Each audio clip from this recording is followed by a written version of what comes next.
Hey everyone, and welcome to the channel. I'm Sammer, and this is our first video.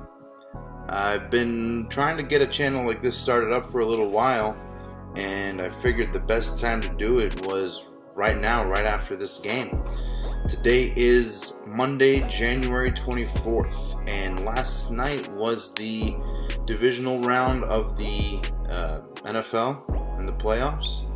We had 4 outstanding games, and I mean, I watched that Kansas City and Bills game, and that was an amazing game. I mean, and every year we have a game like this, it's like, oh my god, that was the best game. But this is probably the best game ever. I mean, I thought Week 18 we had the best game ever when the Raiders were playing the Chargers, and that game was outstanding. Herbert was amazing. But this, I mean, Mahomes and Josh Allen, whew, Mahomes is 26, Josh Allen is 25. I mean, the future of the league is in great hands. I mean, if we're going to get football like this, and from Joe Burrow, and from, I mean, Herbert in the future, and even Lamar Jackson. Do you guys remember who that is? Lamar Jackson? I mean, damn. We're in good hands here in the league. So, yeah, this is my first video on the channel. I'm going to do a whole other video for the intro, but I really just wanted to dive into this. I don't want to bore you guys with anything, so I want to get started with the Kansas City and the Bills game. Just talk about it a little bit, go over what happened.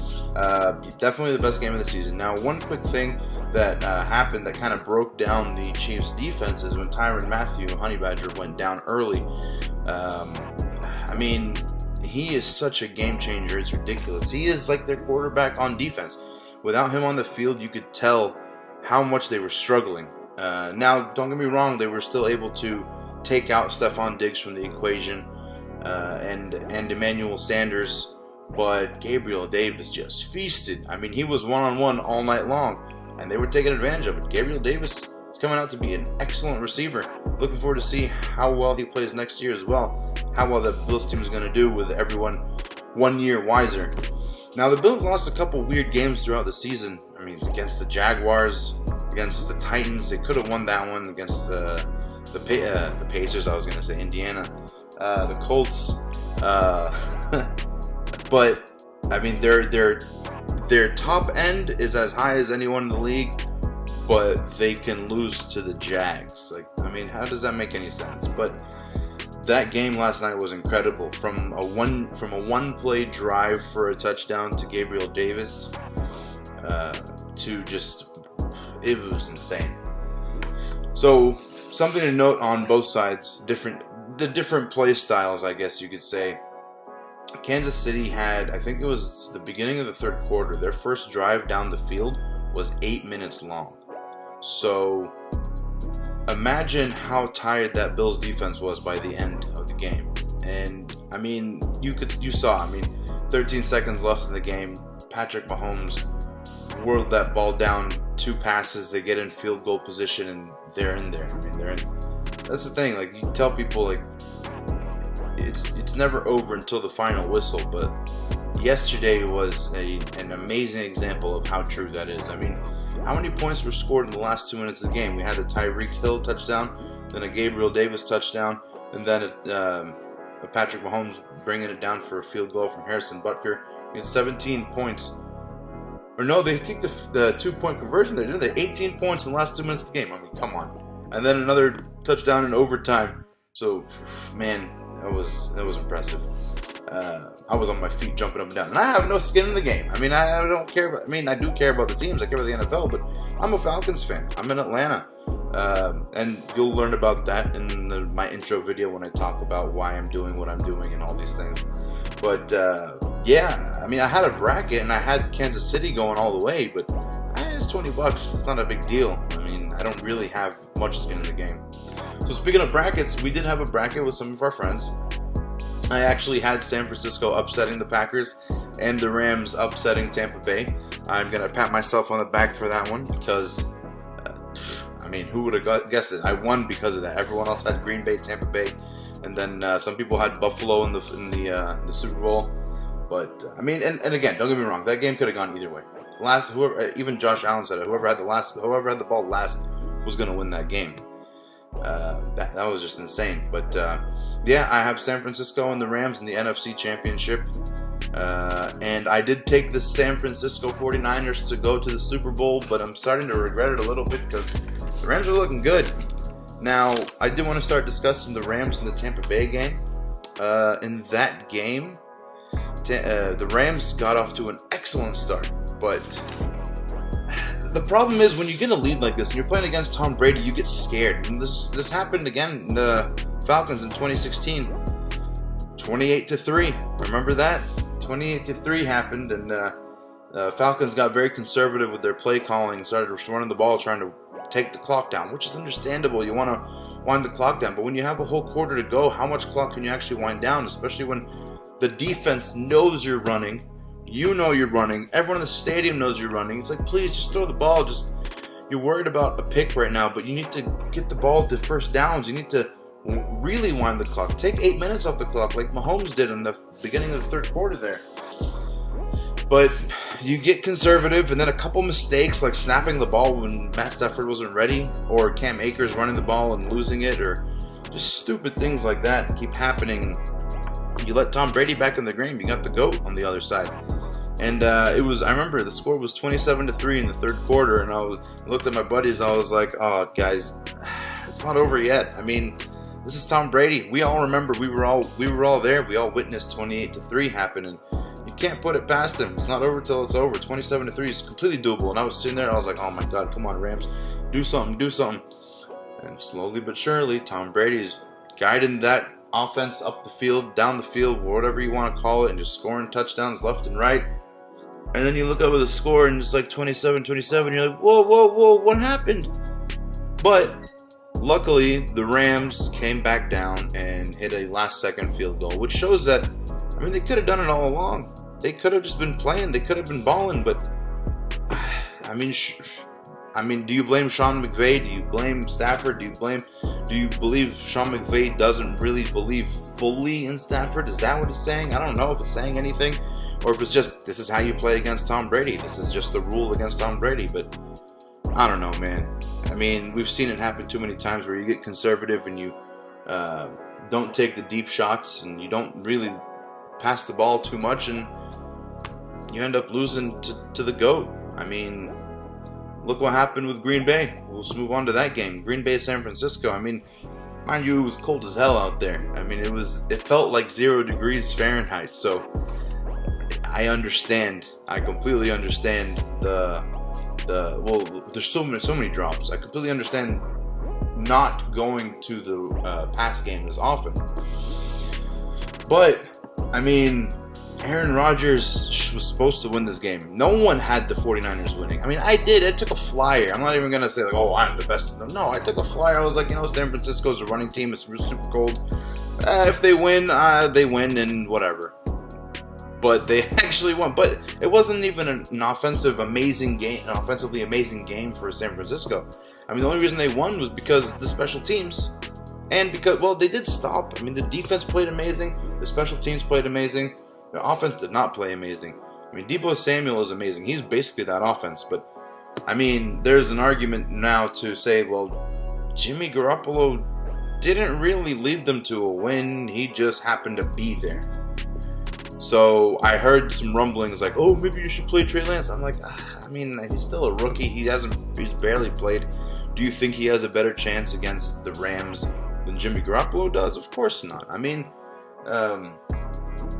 the 49ers are 6-0 the last 6 times they played the Rams.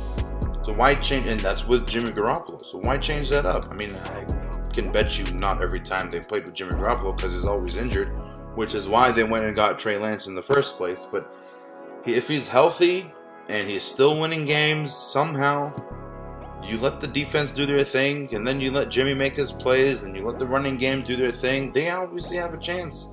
Again, I took the 49ers to win against the Rams here, but I don't know. I mean, the Rams are looking good, and just because they won the last 6 times, it doesn't necessarily mean they're destined to win a 7th. But that is why I took them over the Rams in the first place. I said if they both do get to the NFC Championship game, I have to take the 49ers here. But back to that game, the 49ers and the Packers, I mean, what even happened there? I mean, Aaron Rodgers kind of just he was only looking for Devontae Adams. That's what it was. And everyone knew that. But even still, like, he was double covered and stuff, but he was still finding him. I mean, Devontae Adams had a hell of a game still, but I mean, it just kind of sucks, honestly, because Aaron Rodgers was having an MVP season. He's probably going to be the MVP this year, and he's supposed to win a Super Bowl. But what? I mean, in the playoffs, he just falls apart every year. I mean, he makes it look so easy in the regular season. He looks like he is by far the best quarterback in the league. He just throws it up like he's throwing a feather. Like, it's so light, so easy to him. It just comes naturally. It's super simple. And then in the playoffs every year, it falls apart. And I don't know why, but I mean, we have players like that it happens to all the time. I mean, in the NBA especially, you think back. Well, I guess the NBA is a little different. There's 82 games, so you're probably tired as hell after a whole long season. But you look at James Harden, for example. Daryl Morey, his general manager at the time, would say that he had all these stats and all this data, and he would say that James Harden is a more offensively effective player than Michael Jordan. And you're like, come on, man. I mean, yeah, if the dude has the ball in his hands the whole time, he doesn't really pass much. He shoots all the time. And this was back when, well, I say back when, but last year, I mean, this year they changed the rule where if you get fouled shooting, if you lean into the shooter, into the defender, you can get a foul. But now they changed that rule. But he was getting those all the time. I mean, Trae Young was getting those, and even Chris Paul was guilty of that, and Lou Williams, that was another big one. But I digress. A lot of players do tend to kind of fall apart under the pressure, maybe, of the playoffs. But these young quarterbacks under pressure, they don't care, man. They're going to fling the hell out of that ball. I mean, even look at Joe Burrow against Tennessee, 25 years old. He didn't care. Like, you sack him 9 times, he'll throw an interception, whatever. He just gets back up and he'll just go back out down again. He understands that if you throw an interception, whatever, it's not the end of the world. It sucks, don't get me wrong. You definitely don't want to throw an interception, but it's really not the end of the world. You can't be scared to keep your pass to interception ratio so high. You got to throw the ball. You got to get your players involved. Because if you're the leader and you're trying to get your team involved, your receivers ready, you need to get them in the game, or else they're going to feel like they're useless. Why are they running these routes if you're not throwing the damn ball to them? But yeah, that was the other game, the Tennessee versus Cincinnati. I actually had Tennessee winning. Well, actually, I didn't have Cincinnati even coming out of the first round. I honestly had the Raiders coming out of the first round there, which, yeah, I know. But I went against Joe Burrow on that, and I really shouldn't have. But, I mean, the Raiders had come back from, 6 or 7 last-minute drives or overtime drives or something like that, to where they came out on top. And I was like, how can you go against that? And they were coming over. They were coming off their coach firing, and they had Bisaccio. They were really rooting for him, and they were playing for him. And I don't know. I thought they'd pull something off there. I guess they had more experience, but I mean, this was Derek Carr's first playoff game too. So, last time they got into the playoffs, he was injured. He didn't get to play. So, I mean, it was a tough place for both of them to play, but Joe Burrow came out on top, and Joe Burrow came out on top again, which was absolutely outstanding. The rookie kicker there, Evan McPherson, was a boss. He kicked 4 field goals, I think. He made them all in, and he hit that last second field goal to ice the Titans. That was nuts, which actually brings me to one quick question, is that does having a bye week actually hinder you? Because both teams with a bye week did not win. Do you guys remember 2 years ago when, was it 2 years ago? The Ravens had the bye week, and they didn't play week 17. They obviously didn't play the bye week. They came out flat. I think it was against the Titans. They came out and there was nothing. They were just rusty. They looked like they weren't ready. And I mean, they had weeks to prepare, but they just weren't ready to play. Last year, I think we had Kansas City and Green Bay. Well, I guess you can't say every year the bye doesn't benefit you, but in this case, the bye didn't benefit them. But let me know down in the comments how many of you picked the favorites to win this week. How many of you picked the underdogs? Because we had 3 underdogs out of 4 teams win this week. That is almost unheard of. That is ridiculous, unless you're Tom Brady as the 5th seed. But yeah, let me know who had an underdog this week. Again, I had San Francisco coming out, I had the Rams coming out, and I had the Titans and the Chiefs. So I am 3 for 4. I had 2 underdogs, and I had 2 favorites, but Tennessee Titans didn't win. The Chiefs did win, but I mean, anyone who had the Bills, I feel for you because, again, that game could have gone either way. That was a crapshoot. You just throw it out there and hope you don't get a 7. But yeah, that's all I got today. It was an entertaining-ass weekend. I'm going to come to you with a video with my intro and who I am and why we're doing this thing. And yeah, we'll get some more content out for you soon. Stay tuned. Hope to see you next time.